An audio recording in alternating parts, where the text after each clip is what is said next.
Salut à toutes et à tous, Martin Japan pour un tout nouveau déballage. Et bien aujourd'hui les amis, on va se pencher sur de la figurine et pas n'importe quelle figurine puisqu'il s'agit de celle-ci de Bulma Glitter and Glamours. Oui, mais couleur rouge la coquine. C'est sorti le 5 mars 2019. Reste là ma coquine, elle veut s'échapper, reste avec moi ma cocotte. 5 mars 2019 dans les Game Center japonais, ce qui veut dire qu'il n'y a pas vraiment de prix. Alors pour ceux qui ne connaissent pas l'univers des Game Center, et vous êtes nombreux à chaque fois à m'interpeller, mais à chaque fois que tu dis ça, etc., on comprend pas, pourtant je ne le cesse de le répéter dans la vidéo. Les Game Center, vous allez dans un endroit où il y a des ufocatures, ce sont des machines à pinces, vous mettez de la thune, 100 yens, c'est comme si vous mettez 1 euro dans la machine, et avec les pinces, vous essayez de faire tomber la figurine dans un trou, tac tac tac, boum, et là tu la gagnes. Et les revendeurs particuliers au Japon, voilà, si vous avez la flemme d'aller dans les Game Center, la vendent dans les alentours de 2000 yens, c'est une moyenne, environ dans les 2000 yens. Après, ça dépend du modèle, ça peut monter très vite, mais celle-ci, on peut la trouver voilà, en moyenne à 2000 yens un peu partout. C'est sorti donc le 5 mars, comme je vous l'ai dit, et au départ, je ne la voulais pas. Puis voilà, je l'ai tombée, enfin, je l'ai vue, je l'ai chopée. Du coup, je vous la montre directement au gros plan. Vous avez ici une magnifique Bulma. J'adore le style, j'adore la casquette, j'adore le... Voilà. On est vraiment un peu dans de l'originalité. On est dans du Dragon Ball, non pas dans du DBZ, ni dans du Super, ni dans du GT, du Dragon Ball pur et dur. Ça, je kiffe déjà. Et Glitter and Glamours. Alors, cette série-là, de ce que j'en ai vu pour le moment, j'étais pas mal déçu. Beaucoup ce côté plastique, des défauts d'usine. Il n'y a rien qui me chauffait, mais là, aujourd'hui, la petite Bulma, voilà, on va voir ça ensemble. Donc la boîte, vous le voyez, hein, elle est vraiment très très classe. Un petit côté sexy, mais pas trop abusé. Hein, voilà, c'est du Glitter and Glamours, tout simplement. C'est Banpresto donc qui distribue tout ça, hein, à savoir... une firme affiliée à Bandai, c'est Bandai, ne vous prenez pas la tête. Et Dragon Ball a les licences tout simplement. Bref les amis, je prends mon petit cutter pour ne pas changer, j'ouvre la boîte et on découvre ce nouveau joujou du jour ensemble. À l'intérieur les amis, vous le savez, ça ne change pas, il y a ce fameux carton de protection, un poil rigide, donc c'est plutôt cool si vous la faites importer. Hop là, elle est grande la cocotte, il n'y a rien d'autre à l'intérieur, non.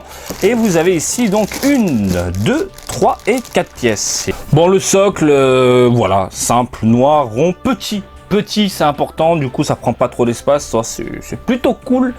Et je suis surpris. Bon, on est d'accord, on reste dans ce délire de couleur neutre au niveau de la peau, au niveau des vêtements, hein, ça ne change absolument pas, même au niveau de la casquette, hein. Par contre c'est mat, j'aime beaucoup. Les vêtements sont mat, la casquette est mat, les petites chaussettes et les chaussures sont mates. Ça, j'aime beaucoup. La peau, elle est légèrement brillante. Donc, on a un petit plastique brillant, mais pas le plastique dégueulasse qui dérange la rétine. Donc, ça passe. Franchement, on a l'impression d'avoir une texture un peu peau, plus que sympathique, et c'est plutôt agréable à l'œil. Le visage, eh bien, c'est plus ou moins la même chose. Quoique, on est plus vers le mat que le plastique, même si ça brille un petit peu. J'aime beaucoup le délire. Voilà, ça, c'est propre, ça, c'est nickel. Voilà, la C18 qui est juste derrière moi, qu'on a vu là il n'y a pas très longtemps, elle, la gueule est dégueulasse, mais celle-ci, voilà, là ça passe, c'est plus que sympathique. La modélisation est plus que cool, hein, elle est plutôt cool, hein, franchement, bien proportionnée, une poitrine pas trop abusée, contrairement aux Dragon Ball Girls où là on a franchement du dégueulasse entre guillemets, et les cheveux qui partent, voilà, qui suivent le mouvement, là en train de sautiller, comme vous pouvez le voir de toute façon, hein, elle a la jambe levée, pouf, elle sautille comme une lapine, je kiffe. Et d'ailleurs, hein, la Bulma Bunny est excellente dans d'autres gammes. Voilà. Et voilà, écoutez, j'aime beaucoup les yeux ronds, gros, globuleux comme ça. On est dans du Dragon Ball années 80, ça j'apprécie énormément. Par contre, là je suis en train de regarder, mais elle tire la langue en fait. Elle a une petite langue qui sort. Est-ce que je peux vous le montrer ça? Hein, la petite langue, est-ce qu'on le voit sur la boîte? Moi je pensais que c'était une lèvre, au final non, c'est une langue, hein. C'est ça, elle a une petite langue qui sort, ok, donc elle fait sa petite coquine, voilà, un petit espiègle, voilà, j'aime beaucoup le délire. La veste, c'est vraiment le point fort de cette figurine là, ça a été fait mais avec un brillant mais un peu verni, je sais pas comment l'exprimer, mais ce plastique verni rouge, c'est magnifique à l'œil, franchement ça rend très très bien, ça lui donne un petit côté cuir finalement, hein, au niveau de la veste. F39, Bulma, magnifique. Voilà, je trouve que l'ensemble est vraiment superbe. Je vous l'ai dit, encore une fois, les couleurs c'est du neutre, ils se font pas chier, c'est vraiment dommage. J'aurais voulu voir quelques teintes au niveau des chaussures, hein, quelques nuances, même au niveau des chaussettes. Mais bon, les petites pliures comme ça avec la lumière, eh bien ça joue sur les ombres et du coup ça donne un aspect différent à chaque fois. Donc on a l'impression qu'un gris apparaît, regardez, avec la lumière qui joue au niveau, hop là, de la chaussette. Même chose à l'arrière, même chose sur le devant, même chose sur les côtés, même chose pour les cheveux. Je trouve ça fou.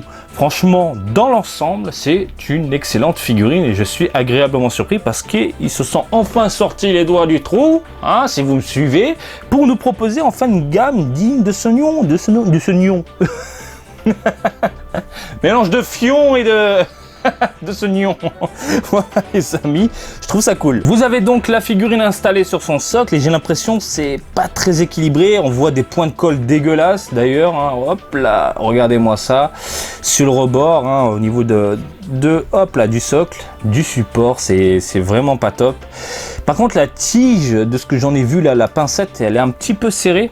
Donc faut forcer un petit peu au niveau de la jambe et du coup j'ai peur que ça défonce le plastique quoi, en forçant, en la mettant tout simplement. Mais bon, faites attention, hein, moi j'y suis allé doucement.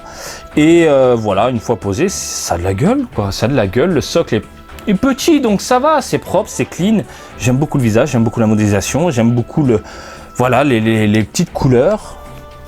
Je deviens fou, ça fait plaisir de voir de la Glitter and Glamour comme ça, parce que je sais que du côté de One Piece, ils ont pas mal de belles figurines qui défoncent, et là on a du Dragon Ball qui vaut largement le détour.